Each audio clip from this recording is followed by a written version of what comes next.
रवि लामिछाने माथि देउबा र ओली विशेष त उहाँहरू दुवैजनाले राजनीतिक प्रतिशोध ठानेर नै जेलमा राख्नु भएको छ भन्ने कुरामा बिबी काङ्ग्रेस प्रष्ट भएर हामी यहाँ उभिएको। अब न्यायालय यो देशमा रहेन, यो देशमा देउबालय रह्यो। अहिलेको न्यायालयलाई देउबालय भन्दा हुन्छ, अहिलेको न्यायालयलाई केपी ओलालय भन्दा हुन्छ। त्यो कारणले यो न्यायालय रहेन। कतिवटा मुद्दाहरू उहाँको जीवनभर उहाँ मुद्दा लड्नु पर्ने भयो। तपाईँ भन्नुहोस्, म अर्को कारागारमा म के अरे शाहरुख आउने निवेदन दिँदाखेरि नपाउने यो अन्याय, योभन्दा ठुलो अन्याय के हुन्छ? त्यही कारणले भनेको अन्यायमा विरुद्धमा जो बोल्छ त्यो काङ्ग्रेस हो। त्यही काङ्ग्रेस भएर आज त्यही प्रकृतिको मुद्दा अरू नेताहरूलाई पनि छ तपाईँको देशमा। उनीहरूलाई चाहिँ छोडिरहेको छ।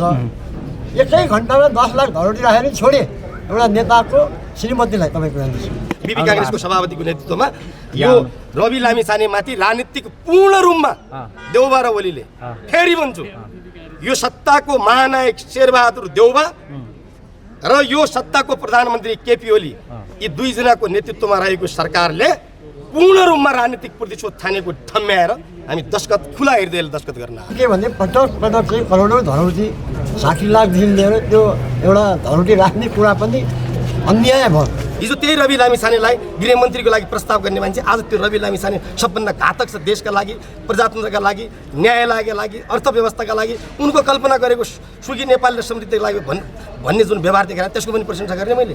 लागि हस्ताक्षर गर्नको लागि विभिन्न पार्टी, दल, सङ्घ संगठनबाट विभिन्न क्षेत्रबाट आउनु भएको छ।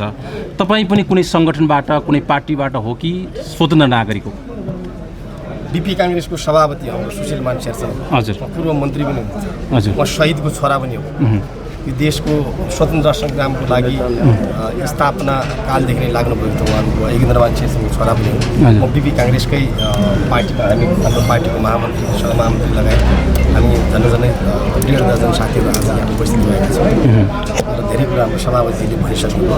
र यहाँ उपस्थित हुनको कारण भनेको यो राष्ट्रिय स्वतन्त्र पार्टीको अध्यक्ष पूर्व गृहमन्त्री रवि लामिछाने जो नयाँ शक्ति, नयाँ गरेका छन् र भोलि पनि अरू साथीहरू आउँछ। त्यसै उसमा उहाँमाथि राजनीतिक प्रतिशोध अहिलेको देउबा र ओलीको सरकारले साँधेर नै उहाँलाई जेल चलान गरिएको छ र त्यसै ढङ्गले मुद्दाका प्रारूपहरू अगाडि बढाइएको छ भन्ने लागेर नै हामी आयौँ। अब यो प्रतिशोध साध्ने भन्ने कुरा भयो। उहाँहरू त आफै पनि यो लोकतन्त्रको मसिहा पनि हो, गणतन्त्र स्थापनाको मसिहा नै हो। अहिले पनि उहाँहरूको दबदबा छ। तर उहाँहरूले किन चाहिँ उहाँलाई चाहिँ त्यो प्रतिशोध साध्नु भयो त? यसको पछाडिको रिजन के हुनसक्छ? यसको पछाडिको रिजन के हुनसक्छ भने उहाँले सत्तामा जानु थिएन यो रवि लामिछानेको नेतृत्वमा यो पार्टी र त्यो एउटा पाटो थियो। तर गइसकेपछि उहाँ त प्रधानमन्त्री त हुनुहुन्थेन, उप प्रधानमन्त्री हुनुहुन्थ्यो, गृहमन्त्री हुनुहुन्थ्यो। गृह मन्त्रालय हरेक देशको बहुत महत्त्वपूर्ण मन्त्रालय हुन्छ र यो देशको लागि पनि बहुत महत्त्वपूर्ण छ र त्यो गृहमन्त्रीबाट उहाँले खतरा ठान्नुभयो आफूलाई। एक र दोस्रो कुरा, उहाँको पार्टीले पाएको जुन चौथो जनमत थियो, त्यो जनमतबाट पनि उहाँले खतरा ठान्नुभयो र उहाँलाई राजनीतिक प्रतिशोध ठान्नुभयो। उहाँहरूका अहिलेका सत्ता सञ्चालकका श्रीमतीलाई त्यो मुद्दा नलाग्ने, सेम प्रकृतिका यही अहिलेका सत्तारूढ दलका नेकपा एमाले नेपाली काङ्ग्रेसका मान्नेहरूलाई त्यो त्यो त्यो त्यो त्यो पृष्ठहरू उहाँले अपनाउनु गर्नुपर्ने।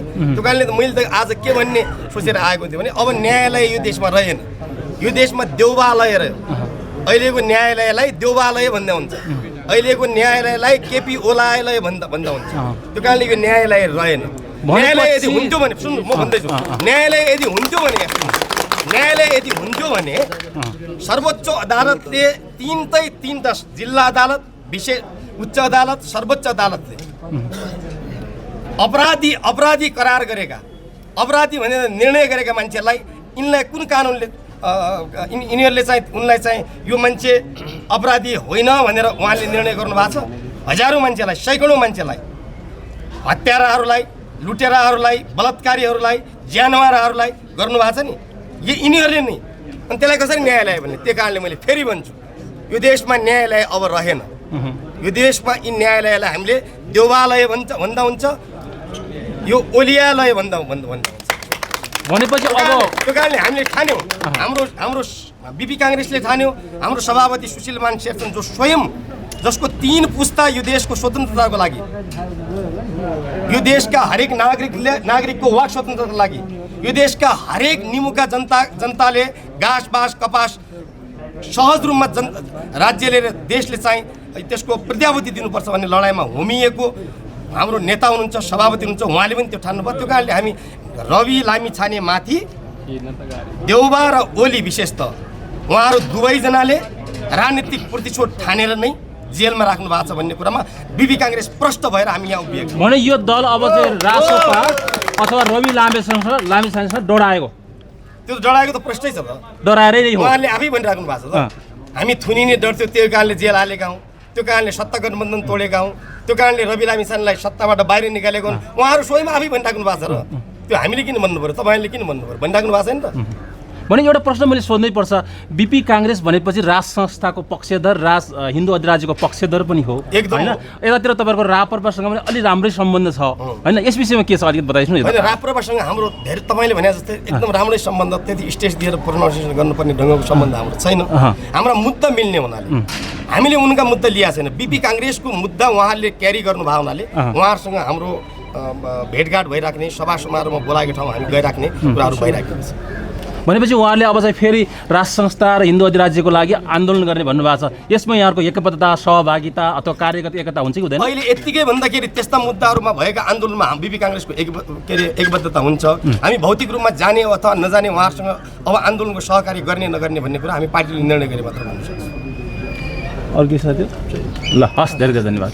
त्यसका खिलाफमा बोल्ने, सुन्नु, अन्याय गर्ने, अत्याचार गर्ने, भ्रष्टाचार गर्ने, सुन्नुहोस्, शोषण गर्ने, त्यसका खिलाफमा बोल्ने मानिस मात्र काङ्ग्रेस हुनसक्छ। तपाईँ शेरबहादुर देउवालाई काङ्ग्रेस भन्दै हुनुहुन्छ? नेपाली काङ्ग्रेसको जुन निर्वाचन आयोगले उहाँ मूल काङ्ग्रेस हुनुहुन्न, उहाँ मूल काङ्ग्रेसको नीति छोडेको हुनाले त ऊ योगेन्द्रमान शेरचन शहीदको छोराको नेतृत्वमा 8 वर्ष अगाडि स्थापना भएको बिपी काङ्ग्रेसको सदस्य छु। त्यो कारणले म गर्व गरेर भन्छु, जो अन्यायका विरुद्धमा बोल्छ, अत्याचारका विरुद्धमा बोल्छ, असमानताका विरुद्धमा बोल्छ, शोषणका विरुद्ध, शोषकहरूको विरुद्धमा बोल्छ, त्यो नै काङ्ग्रेस हो। तपाईँ बोलिराख्नु भयो, तपाईँ पनि काङ्ग्रेस हो। अब तपाईँ जुन काङ्ग्रेस भन्नुभएको छ, आज आउनु भएको छ, राष्ट्रिय स्वतन्त्र पार्टी कार्यालय वनस्थलीमा हुनुहुन्छ, हस्ताक्षर अभियान चलिराखेको छ, कसले बोलाएर आउनुभयो? राष्ट्रपालले बोलायो कि के गरे तपाईँले? मैले अघि नै तपाईँलाई भनिसकेँ, अघि मैले फेरि भनेको कुरा म पुनर्दोहोऱ्याउन चाहन्न। राष्ट्रपालले बोलाएको होइन, म भन्दैछु यहाँ सुन्नुहोस्। अहिले राष्ट्रपालले बोलायो भन्दाखेरि बोलाएर पनि राष्ट्रपाल राष्ट्रिय स्वतन्त्र पार्टी जनताबाट अनुमोदित संसदमा चौथो दल छ। त्यो दलले हामीलाई औपचारिक रूपमा अथवा अनौपचारिक रूपमा बोलाएर कुनै पनि कार्यक्रममा बैठकमा नआउने भन्ने कुरा हुँदैन। हामी त्यसरी पनि आउन रविजीको पक्षमा भन्दैछु, तपाईँको जिज्ञासामा आउँदैछु, त्यो नआउने भन्ने कुरै हुँदैन। त्यसरी बोलायो भने आज आएका हामी बिपी काङ्ग्रेसको इच्छाले आएको हौँ। मलाई भन्नुहुन्छ भने म व्यक्तिगत इच्छाले आएको, मलाई अलग्गै राख्ने भनेको। किन आयौँ भनेपछि एमाले र विशेष त नेकपा एमाले र तपाईँले भनेको अघि के भन्नुभयो तपाईँको शब्द? मूल काङ्ग्रेस। तपाईँले भनेको मूल निर्वाचन आयोगले मानेको, म भन्दैछु तपाईँले भनेको मूल काङ्ग्रेस, जसलाई आज भ्रष्टाचारीको पगडी छ। ठिक छ कि छैन? मैले तपाईँलाई सोधेँ, तपाईँ भन्नु, मैले तपाईँलाई सोध्दैछु, तपाईँले भनेको मूल काङ्ग्रेसलाई आज भ्रष्टाचारीको सबैभन्दा ठुलो पगडी हुन्छ नि, इन्डियातिर सरदारजीहरू लाउँछ, त्यो सबैभन्दा पगडीको काङ्ग्रेसबाट, भ्रष्टाचारको सबैभन्दा ठुलो बा भएको अहिलेको सम्मानीय प्रधानमन्त्रीबाट, उनका दलका त्यही सदनका जुन सदनमा दोस्रो पटक प्रतिनिधि सभाको सदस्य जित्नु भएको थियो, राष्ट्रिय स्वतन्त्र पार्टीको श्रद्धेय अध्यक्ष पूर्व गृहमन्त्री रवि लामिछाने, ठिक, त्यही सहकारीका प्रकरणमा उनका पार्टीका प्रतिनिधि सभाका तल पनि नजाउँ, उनका श्रीमतीकामा पनि नजाउँ, भाइ छोराका पनि नजाउँ, त्यही पार्टीका प्रतिनिधि सभाका सदस्यलाई मुद्दा लाग्दाखेरि सहकारीको बगैँदासँग तपाईँको चाहिँ पुलिसले पनि समात्नुपर्ने, सरकारी वकिलले पनि एकदम ज्वाइँ ससुरालीमा आइहाल्छन् गइकन चिया खानुहुन्छ कि कफी खानुहुन्छ कि चिसो खानुहुन्छ कि तातो खानुहुन्छ, पानी कस्तो खानुहुन्छ, मिनरल वाटर खानुहुन्छ कि के खानुहुन्छ भने सोधेर त्यो खुवाएर अनि उहाँलाई कहाँनिर दायाँ बायाँ लाउने हो त्यो लाएर अनि धरोटीमा छोड्नु मिल्ने, त्यही प्रकृतिको कसैलाई त 1 घन्टामा छोडेको छ। अनि त्यही प्रकृतिको दोषमा अरू उहाँले के गल्ती गर्नु भएको छ, यो देवालयहरूले भोलि के निर्णय गर्छन् त्यतातिर म जान्न चाहन्न। रवि लामिछाने, म यो सहकारीको कुरामा आउँदैछु, ठिक, त्यही प्रकृतिका केसमा अनि रवि लामिछानेलाई जेलै राख्नुपर्ने, उसले धरोटी पनि राख्नुपर्ने, फेरि राख्छु भने पनि नपाउने। भनेपछि न्यायालयको जेल निर्णय नमान्ने। आउनुहोस्, यति मात्र होइन, म जेल, म अर्को ठाउँमा कारागार, जो नैसर्गिक अधिकार हो एउटा बन्दीको, सुन्नुहोस्, म अर्को कारागारमा म के अरे शाहरुख मोहनले निवेदन दिँदाखेरि नपाउने, यो अन्याय, योभन्दा ठुलो अन्याय के हुन्छ? त्यही कारणले भनेको अन्यायमा विरुद्धमा जो बोल्छ त्यो काङ्ग्रेस हो। त्यही काङ्ग्रेस भएर आज बिबी काङ्ग्रेसको सभापतिको नेतृत्वमा यो रवि लामिछानेमाथि राजनीतिक पूर्ण रूपमा देउबा र ओलीले, फेरि भन्छु, यो सत्ताको महानायक शेरबहादुर देउबा र यो सत्ताको प्रधानमन्त्री केपी ओली, यी दुईजनाको नेतृत्वमा रहेको सरकारले पूर्ण रूपमा राजनीतिक प्रतिशोध ठानेको ठम्म्याएर हामी दस्तखत, खुला हृदयले दस्तखत गर्न आएको। अब यसरी दस्तखत गर्न आउनु भएको छ, खुला हृदय भन्नुभएको छ। अब मूल काङ्ग्रेस तपाईँको भाषामा भन्दा काङ्ग्रेसै छैन भन्नुहुन्छ, गाली गरिरहनु भएको छ। के छ यो, यसको औचित्य के? न्यायालयलाई प्रभावित पार्न खोजेको भन्ने आरोप पनि आइरहेको छ। तपाईँ जतिको एउटा जिम्मेवार अर्को पार्टीको सभापतिले यहाँ हस्ताक्षर गर्न कतिको यो उपयुक्त होला? अनि अन्यायको विरुद्धमा तपाईँ अहिले किन लिइराख्नु भएको छ? तपाईँ अहिले राष्ट्रिय स्वतन्त्र पार्टीको यतिका पत्रकार साथीहरू तपाईँलाई यहाँ पैसा, तपाईँहरू पैसा दिएर त आउनु भएको छैन, यहाँ खाना खुवाएर आउनु भएको छ, भत्ता दिएको छ? तपाईँहरू रात दिन आफ्ना मिडिया लिएर यहाँ को मान्छे आउँछन्, कुन कुन उसका मान्छे आउँछन्। तपाईँ जुन मूल काङ्ग्रेसको कुरा गर्नु, त्यो मूल काङ्ग्रेसमा 30 वर्ष म महत्त्वपूर्ण तहमा बसेर काम गरिसकेको मान्छे गर्नुभएको छ। त्यो पार्टीबाट 74 सालमा जितेको प्रदेश सभाको मान्य पनि हो। यसमा तपाईँ जो मूल काङ्ग्रेस भन्नुहुन्छ, त्यो मूल त मूल छ। म भन्दैछु त, म त्यतिखेर पनि मानेन, मैले म त्यहाँ पदमा हुँदाखेरि पनि मानेन, त्यो पार्टीको जिल्लाको सभापति हुँदाखेरि पनि मानेन। यी कुरा बोलेको छु, कुनै मिडियाका साथीहरूले सुन्नु भएको छैन, नभए निकाल्नुहोस्। अहिले भन्न गएको छैन, यसरी नै भनेको छु, सुन्नुहोस्, यसरी नै। तत्कालीन अवस्थामा पनि म शेरबहादुर देउबा केन्द्रीय सभापति भएको पार्टीको जिल्ला सभापति, त्यो पार्टीबाट डोलेन्द्रबाट जितेको प्रदेश सभाको सांसद हुँदाखेरि नि औपचारिक कार्यक्रममा, उहाँकै उपस्थितिको कार्यक्रममा, उहाँको प्रमुख अतिथि भएको कार्यक्रममा तपाईँ अब बिपीले विचार प्रतिपादन गरेका सिद्धान्त बोकेको काङ्ग्रेसको सभापति रहनुभयो। तपाईँ अब कसको सभापति रहनुभयो? अब तपाईँ विनोद चौधरी र उमेश श्रेष्ठ जस्ता मानिसहरूको सभापति रहनुभयो। तपाईँ भ्रष्टाचार गर्ने मानिसहरूको गिरोहको सभापति रहनुभयो। तपाईँ देश लुटेर खाने मानिसहरूको सभापति रहनुभयो। तपाईँ देशका निमुखा जनतामाथि अन्याय अत्याचार गर्ने मानिसहरूको सभापति रहनुभयो भने उहाँको उपस्थितिमा भए मानिसु यहाँ अहिले रवि लामिछानेमाथि अन्याय राजनीतिक प्रतिशोध भयो भनेर दस्तखत गर्दै आउँदाखेरि तपाईँले जिज्ञासा राख्दाखेरि म भन्न डराउँछु, तपाईँहरू कोही सक्नुहुन्छ शेरबहादुर देउबा मलाई एकै ठाउँमा लिएर मिडियामा कुरा गराउनु? योभन्दा पनि सङ्गीन कुराहरू भन्न सक्छु। के कुरा भन्न सक्नुहुन्छ? त्यो अहिले यो भन्दाखेरि तपाईँ पनि पत्याउनुहुन्न, त्यो उनका समर्थक पनि छन् त देशभरि। उनले फेरि अहिले गाली गरे गर्लान्। अगाडि भन्न सक्ने मान्छेले भन्न सक्नुहुन्छ होला नि। 8-10 जना मान्छे महिला निको मान्ने भयो भने 150 जना मान्छे महिला राम्रो मान्ने भयो भने पत्याउँदैन। त्यो कारणले मैले फेरि पनि भने, म अरू मिडियामा पनि भन्छु यो कुराहरू। यसो जस्तै तपाईँले अब शेरबहादुर देउवालाई पनि तथानाम भन्नु भएको छ, कुनै बेला तपाईँ केपी ओलीको सहयोगमा चुनाव पनि लड्नु भएको थियो, अनि के बेर तपाईँले भोलि रवि लामिछाने पनि त्यसरी नै तथानाम भन्नुहुन्छ कि त? तपाईँले बडा राम्रो कुरा गर्नु। मैले अहिले भनेका शेरबहादुर देउबा नेपाली काङ्ग्रेस, उहाँका शब्दमा मूल काङ्ग्रेस, मेरो शब्दमा सानेपा काङ्ग्रेस। सुन्नुहोस्, सानेपा काङ्ग्रेसको सभापतिलाई मैले के तथानाम भनिरहेको छु? उहाँ आज भ्रष्टाचारको नायक हुनुहुन्न, उहाँ प्रतिशोध राजनीति गर्नेको नायक हुनुहुन्न, नेपाली जनतालाई अनागरिक बनाएर चाहिँ बेच्ने मानिसहरूको गिरोहको नायक हुनुहुन्न, यो देशका सारा नदी नाला प्राकृतिक स्रोत साधन गिट्टी ढुङ्गा बालुवा मान्छे शुद्ध बेच्ने मानिसहरूको नायक हुनुहुन्न कि हुनुहुन्न भने भन्नु न तपाईँहरू। हो, त्यो कारणले उहाँसँगै भए भन्नु सजिलो हुन्छ त, तथ्य सत्य भने। त्यो कारणले र उहाँसँग त म 30 वर्षसँगै काम गरेँ। यहाँ सुन्नुहोस्, ती चिज अहिले भन्दाखेरि त त्यो अलिक पाप पनि हुन्छ। हेर्नुहोस्, म सनातनी मान्छे पनि, अघि तपाईँले कहिले सोध्नुभयो हिन्दू धर्मको आन्दोलन हुन्छ, बिल्कुल छु म हिन्दुत्वको। अर्को तपाईँले भन्नु अर्को केपी ओलीको कुरा, म केपी ओलीका अहिले देशको प्रधानमन्त्री हुनुहुन्छ, उहाँ स्वयंले सुन्नुभयो भने म केपी ओली कहाँ बिन्ती पत्र हाल्न गएको होइन। केपी ओली कहाँबाट, उनको सचिवालय कहाँबाट, सुदूरपश्चिमका उनका पार्टीका इन्चार्ज, सह इन्चार्ज, त्यो अध्यक्ष के भन्ने हुन्छन् उनका उमा, यी सारा साथी कमरेडहरूले दर्जनौँ पटक फोन गरिकन महिनौँ दिन हुन्छ कि मेरै घरमा आएर उहाँले लगेर जानुभयो। लगेर जाँदाखेरि उहाँ पहिलोचोटि उहाँको बालकोटमा, यो 79 को निर्वाचनको अगाडिको कुरा हो, भेट्ने बित्तिकै उहाँले तपाईँलाई डोलेन्द्रमा, सुन्नु न हात मिलाउनु तपाईँलाई डोलेन्द्रमा मेरो निशर्त समर्थन हुन्छ है भन्नुभयो। म बिन्ती पत्र हाल्न गएको होइन, सुन्नुहोस्, ठिक र अर्को कुरा तपाईँले के कोट्याउनु खोज्नु भएको थियो भने तपाईँले प्रशंसा मैले उनको गरेँ, म अहिले पनि गर्छु। केपी ओलीले जतिखेर ब्लकेजको बेला, जतिखेर यो देशको ब्लकेजको बेला कुनै स्ट्यान्ड लिए, म त्यसको अहिले पनि प्रशंसा गर्छु। केपी ओलीले राष्ट्रियताको पक्षमा वान्स अफ टाइम कुनै समय जुन सदनमा सिङ्गो सदनलाई आफ्नो मुद्दामा एकमतमा राख्ने उनले गरे, त्यसको म अहिले पनि प्रशंसा गर्छु। यो प्रशंसा गर्दै गर्दाखेरि आज हिजो त्यही रवि लामिछानेलाई गृहमन्त्रीको लागि प्रस्ताव गर्ने मान्छे आज त्यो रवि लामिछाने सबभन्दा घातक छ देशका लागि, प्रजातन्त्रका लागि, न्यायालयका लागि, अर्थव्यवस्थाका लागि, उनको कल्पना गरेको सुखी नेपाल र समृद्धिका लागि भन्ने जुन व्यवहार देखाएर त्यसको पनि प्रशंसा गर्ने मैले। अरूलाई निर्देशन गरेर उहाँ धरोडी दिइराख्नु भएको छ, पहिले सेटिङ गरेर धरोटीमा त्यत्तिकै भएन नि। मैले देवालय कि छैन भन्नुहोस् न, देवालय र पहिले आफ्ना नियुक्त गरेका हाकिमहरूलाई एमालेको पार्टी अध्यक्ष को हिसाबले केपी ओलीलाई, सानेपा काङ्ग्रेसको सभापतिको हैसियतले शेरबहादुर देउवालाई सोधेर जुन देशका न्यायालयका न्यायमूर्तिहरू निर्णय गर्छन् तिनलाई के भन्ने त? तिनलाई न्यायालयका न्यायमूर्ति भन्ने? मुद्दालाई भइहाल्यो नि, यही मिडिया लेखेर मलाई पनि थुने भइहाल्यो नि। त्यो थुन्ने डर, त्यो मुद्दा लागि डर भएर भन्छु, यसरी भन्छु हामी।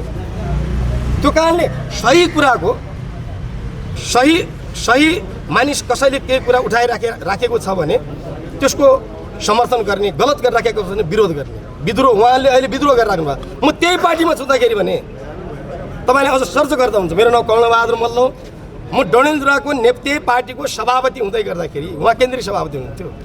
तपाईँबाट अब देश त बन्ने कुरा कहाँ आउँदा अब यो काङ्ग्रेस पनि बन्ने कल्पना पनि गर्न सकिँदैन भनेर बोल्ने मान्छे हो। अब अहिले कहाँबाट विरोध गरिरहेको छु? सिस्टै ढङ्गले गरिरहेको छु। अब उमेर भन्नुहुन्छ भने 84 पुगिसक्नु भयो, मेरो 52 वर्ष भएको छ, त्यो हिसाबले म आदरै गर्छु। अब 5 चोटि प्रधानमन्त्री म जब एउटा प्रदेश सभाको सदस्य भएको छु, 54 मा वडा सदस्य भएको थिएँ। शेरबहादुर देउवाजीले नेतृत्व गरेको काङ्ग्रेसका प्रतिनिधि सभाका सदस्यलाई जेल हाल्नु पर्दैन? केपी ओली अध्यक्ष भएको प्रतिनिधि सभाका सदस्यलाई जेल हाल्नु पर्दैन? कसरी मान्ने न्यायालय त्यसलाई? न्यायालय नमान्ने छानबिन हुँदै होला। उनका जुन निर्णय भन्दैछु त्यो न्यायालय भएको भए तीनटा तहका अदालतबाट पूर्ण रूपमा अपराधी तय गरेको मानिसलाई यी सत्ता सञ्चालकहरूले यो मान्छे एकदमै पूर्ण रूपमा निष्कलङ्कित मान्छे भने छोड्दै गर्दाखेरि चुप राख्ने न्यायालय नै मान्ने। नेपालमा न्यायालयको औचित्य छैन भन्ने? न्यायालय मात्र छ, न्यायमूर्ति जुन ढङ्गको हुनुपर्छ त्यो न्यायालय त छ त, न्यायमूर्ति पनि हुनुपर्छ। औचित्य छैन न्यायालयको यहाँ। तिनै न्यायमूर्ति रहेको न्यायालयको औचित्य छैन। कस्तो प्रकृतिको न्यायमूर्ति न्यायालय प्रकृति भएको यो ठाउँमा आएर कुन ठाउँमा आएर तपाईँको यो पूर्व गृहमन्त्री रवि लामिछानेजीलाई एउटा डिएसपीको कमान्डमा त्यो अन्तिम इच्छा के हो भन्ने घटनाक्रमबाट हिरासत लिनुभयो। ठिक, सम्भवतः त्यो दिनदेखि हिरासतमै हुनुहुन्छ। आलोचना भएको छ नि त, कसले सोध्यो, प्रश्न सोधेको आलोचना म आउँदैछु तपाईँको जिज्ञासामा आउँदैछु। अनि आउँदैछ अनि तिनले के कुरामा के कसुरमा उनलाई मुद्दा लागेको छ? धौरौटीमा त सजाय यदि यसलाई जरिमाना भनेर किन निर्णय नगरिराखेको? त्यो निर्णय गर्नु कसले रोकेको छ? प्रक्रियामा छ। कहाँको प्रक्रियामा छ? हुँदैछ। उहाँले चाहना गरेका मुद्दाहरू चाहिँ उहाँले चाहनुभयो भने त्यो 3, 4, 5 दिन रात 24 घण्टा त्यो भित्र न्यायालयभित्र काम गर्ने कर्मचारीलाई यसो भन्दाखेरि रवि लामिछाने पनि त कुनै बेला एमालेको आश्रयमा गृहमन्त्री बनेको कुरा भन्न बिर्सिन त हुँदैन नि। नाति भन्नुभयो, के भन्नुभयो, आफूले काख लिएर हिँड्नुभयो, त्यो कुरा बिर्सिन पनि त भएन नि। तपाईँले समर्थन गरे हाम्रो संस्कारमा, हाम्रो नेपाली संस्कारमा, हाम्रो सामाजिक परिवेशमा, तपाईँ र मेरो घरमा र केपी ओली र त्यो रवि लामिछाने घरको संस्कारमा नाति भनेको मान्छे माथि घाँटी टेक्न पाउँछ?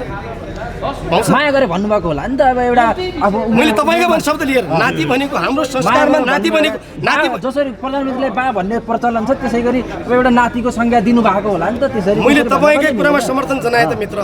हाम्रो संस्कारमा, हाम्रो घरको संस्कारमा, हाम्रो समाजको संस्कारमा नाति भनेको मानिसलाई घाँटी रेट्न पाउँछ हो? त्यो पाउनु हुँदैन भनेर यहाँ दस्तखत गर्नु। जस्तो नि तपाईँले न्यायालयको कुरा गरिराख्नु भएको छ हो, हिजो धरौटीमा छोड्दा चाहिँ वा भन्ने ताली बजाउने, अनि चाहिँ त्यही अदालतले, त्योभन्दा माथिल्लो अदालतले, सम्मानित सर्वोच्च अदालतले चाहिँ उहाँलाई के अरे कारागार चलान गर्दा चाहिँ त्यो चाहिँ भएन भन्ने हुन्छ होइन? अरूलाई ठिक छ, तपाईँले न्यायालय नै मान्दैनौँ। सुन्नुहोस् न, न्यायालय मान्ने त्यो रासोपा रवि लामिछाने समर्थनमा हस्ताक्षर गराउनु आउनु भएको छ, किन ल? किनभने नयाँ शक्तिमा रासोपा अहिले 14 शक्तिमा हुनुहुन्छ उहाँहरू।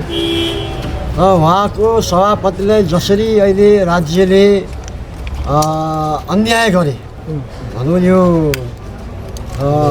पूर्व प्रधानमन्त्री माधव नेपालजीको जुन फैसलापछि चाहिँ हामीलाई के लाग्यो भने यो अन्याय भयो अब। किनभने एउटै मुद्दामा काङ्ग्रेसका उपसभापति धनराजजीको गुरुङजीको श्रीमती पनि फसिया छ। उहाँलाई चाहिँ केही गरेकै छैन अहिलेसम्म सत्ता र पावरको हिसाबले। सँगैसँगै रुलिङ पार्टी प्रधानमन्त्रीज्यूको यो ऋषिकेश पोखरेलजीको श्रीमती पनि यही उसमा फसिया हो। उहाँलाई चाहिँ एक घन्टामा 10 लाख रुपियाँ दिएर धरोटीमा छोड्यो। रविजीलाई चाहिँ के भने पटक चाहिँ करोडौँ धरोटी 60 लाखदेखि लिएर त्यो एउटा धरोटी राख्ने कुरा पनि अन्याय भयो। र अहिले हामी किन आइरहेका छौँ यहाँ तपाईँहरूको कार्यालयमा भनेपछि चाहिँ कता चाहिँ न्यायाधीशहरूलाई पनि यो सचेतना गराउनुपर्छ कि एउटै प्रकृतिको मुद्दामा र सत्तापक्ष राज्यको मुद्दामा चाहिँ नि फरक धरोटी किन कसैलाई बिना थोरै धरोटी राखेर घरमै बसेर पनि मुद्दा लड्न दिने, कसैलाई चाहिँ करोडौँ लिएर चाहिँ धरोटी मागेर चाहिँ नि थुनामा राख्ने एउटै प्रकृतिको केस हो। कानुन भनेको त सबैलाई एउटै हुनु पऱ्यो नि, चाहे प्रधानमन्त्री होस्, चाहे पूर्व प्रधानमन्त्री होस्, चाहे मन्त्री हुन्, चाहे पार्टीका सभापति हुन्, एउटै कानुन हो नि त तपाईँको। नेताजी के छ भने अहिले चाहिँ अहिले सभापति रवि लामिछानेलाई जसरी जेल हालियो, विशेष गरी अहिले चाहिँ राजनीतिक प्रतिशोध साध्नको लागि उहाँलाई चाहिँ झाक्नकै लागि चाहिँ जेलमा हालियो भन्ने कुरा छ। फेरि अहिले अन्य पार्टीका दलका सङ्घ सङ्गठनका व्यक्तिहरू पनि जस्तै तपाईँहरू हुनुहुन्छ, पूर्व प्रधानमन्त्री बाबुराम भट्टराई लगायतका पनि आएर चाहिँ हस्ताक्षर गरेर एकैबद्धता जनाएको पनि अवस्था छ। अब कसरी बुझ्ने यसलाई? एकातिर चाहिँ राजनीतिक परिशोध भनिरहेको छ, अर्कोतिर फेरि अन्य राजनीतिक दलका व्यक्तिहरू पनि आएर चाहिँ हस्ताक्षर गरिरहेको छ। भन्नुहुन्छ भने उहाँहरू चाहिँ नि अहिले रासोपा जसरी माथि आइरहेको छ, देशको राजनीतिमा पुराना दलहरूबाट सारा जनता पीडित भइसकेको छ। हामी तपाईँको हेर्नुहोस्, र एउटा उहाँहरू चाहिँ अलि जनताले पत्याएर उहाँहरू आइरहेको छ। त्यो आएको पार्टीलाई पनि उहाँले निस्तेज गर्नु खोज्नुभयो कि राजनीतिमा तपाईँको। र जब सहकारी मुद्दामा उहाँलाई फसाइयो, उहाँले गर्नुभएको नगर्नुभएको त्यो कानुनले भन्ला, न्यायालयमा गइसकेको छ उहाँ तपाईँको।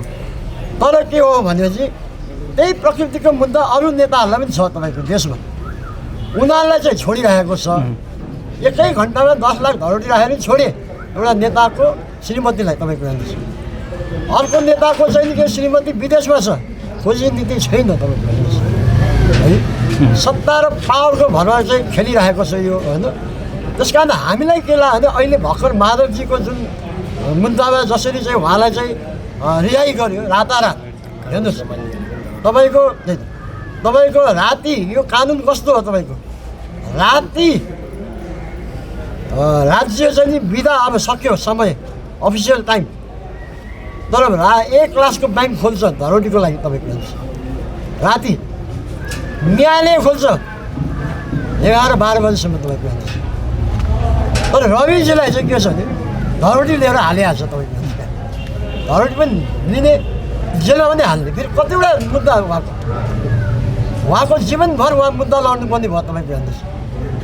उहाँ चाहिँ यो मुद्दा सबै ठाउँबाट चाहिँ मुद्दा जितेर आउनुभयो ल, हाम्रो त आशा छ उहाँलाई जितोस् भन्ने हाम्रो कामना छ। तर उहाँ त अब 70, 72, 75 वर्ष पुग्नु थाल्छ भने के राजनीति हुन्छ? त्यति बेलासम्म त देशको राजनीति धेरै परिवर्तन भइसकेको हुन्छ। अन्य रविजीहरू उत्पादन भइसकेको हुन्छ राज्यले है। त्यस कारण के छ भने कानुन भनेको सबैलाई एउटै हुनुपर्छ भन्ने हो हामीलाई लागेको चाहिँ। त्यसपछि हामीले के निर्णय गरेँ, खास गरी हिजै आउने हामी 6 जना हिजो आउने उसमा थियो, तर हाम्रो बैठक धेरै लामो भएर हिजो सम्भव भयो। त्यही पनि आज केही साथीहरू पार्टी कार्यालय भएको जाउँ, एउटा चाहिँ जीवन नयाँ शक्ति हो, उहाँहरू राज्यमा उहाँहरूको नेतृत्वमा सरकार चलेर कस्तो हुन्छ भनेर चाहिँ हामीले चाहिँ एउटा साथ समर्थन गरौँ आज सही गरेर भनेर भन्यो।